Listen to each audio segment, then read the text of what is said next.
দীর্ঘ প্রতীক্ষার অবসান। বাঁশের সাঁকো থেকে অবশেষে প্রায় ৫৬ লক্ষ টাকা ব্যয়ে পাকা সেতু পেতে চলেছে ভারত বাংলাদেশ সীমান্তের জলপাইগুড়ি খারিজা বেরুবাড়ি ২ ও নগর বেরুবাড়ির ঢোলগ্রাম এলাকার বাসিন্দারা। মালকানি, বোয়ালমারী, নন্দনপুর, নগর বেরুবাড়ি, সাউথ বেরুবাড়ি সহ বেশ কয়েকটি গ্রামের মানুষের যাতায়াতের সুবিধা হবে এই সেতুর মধ্য দিয়ে। খুশির হাওয়া এলাকা জুড়ে। জলপাইগুড়ি সদর ব্লকের খারিজা বেরুবাড়ি ঢোলগ্রাম মন্দিরে ১৪০ বছর ধরে বারুণী তথা শ্রাবণী মেলা হয়। এছাড়াও এখানকার যমুনা নদীর উত্তরা স্রোত রয়েছে, ফলে প্রতি বছর হাজার হাজার মানুষ পুজো দিতে আসেন। কিন্তু মন্দিরে যেতে হয় দুর্বল বাঁশের সাঁকোর ওপর দিয়ে। এখানেই সদর গ্রাম পঞ্চায়েত সমিতির উদ্যোগে তৈরি হবে ব্রিজ। সেই ব্রিজের কাজের শিলান্যাস হলো। আজকে আমরা এসেছি আমাদের সদর পঞ্চায়েত সমিতির অধীন খারিজা বেরুবাড়ি ২ গ্রাম পঞ্চায়েতের অন্তর্গত একটা বিখ্যাত ঐতিহাসিক মেলা, ১৪০ বছরের ঢোলগ্রামের মেলা, বারুণী মেলা। এখানে গঙ্গা পূজা উপলক্ষে এই মেলাটি অনুষ্ঠিত হয়। এখানে একটা ব্রিজের শিলান্যাসের জন্য আজকে আমরা এসেছি। এই দাবি কতদিন ছিল কি বলবেন?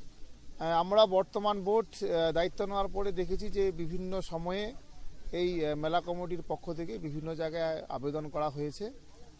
তারা বিভিন্ন নথি আমাদের কাছে পেশ করেছেন এবং আমরা আরও দেখেছি যে এই এলাকার মানুষের সঙ্গে, আমি শুধু খারিজা বেরুবাড়ি ২ গ্রাম পঞ্চায়েত বলবো না, এখানকার সন্নিহিত যে কয়েকটি গ্রাম পঞ্চায়েত আছে, যেরকম ধরুন নগর বেরুবাড়ি, খারিজা বেরুবাড়ি ১, বোয়ালমারী, নন্দনপুর, সাউথ বেরুবাড়ি এবং কোচবিহার জেলারও কিছুটা অংশের মানুষের একটা আবেগ এই ঢোলগ্রামের মেলা।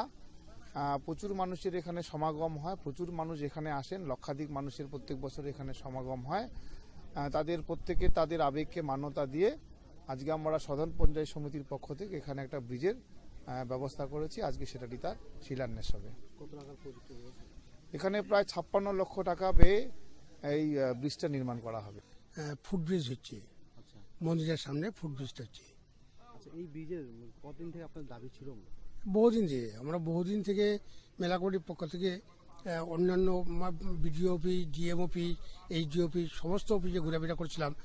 বহুদিন থেকে ঘোরাফেরা করছি, কিন্তু করতে করতে শেষ পর্যন্ত এবার যাই হোক বিডিও সাহেব, সভাপতি সাহেব এটা ওনারা মত দিয়েছেন। ৫৬ লাখ টাকা দিয়ে একটা ফুটব্রিজ তৈরি করছেন ওনারা। শিলান্যাস হবে আজকে। মূলত এই যে বারুণী মেলাটা কি জন্য বিখ্যাত, মূলত কি কি হয়? মূলত বারুণী মেলাটা আমাদের এটা মধুকৃষ্ণা ত্রয়োদশী তিথি উপলক্ষে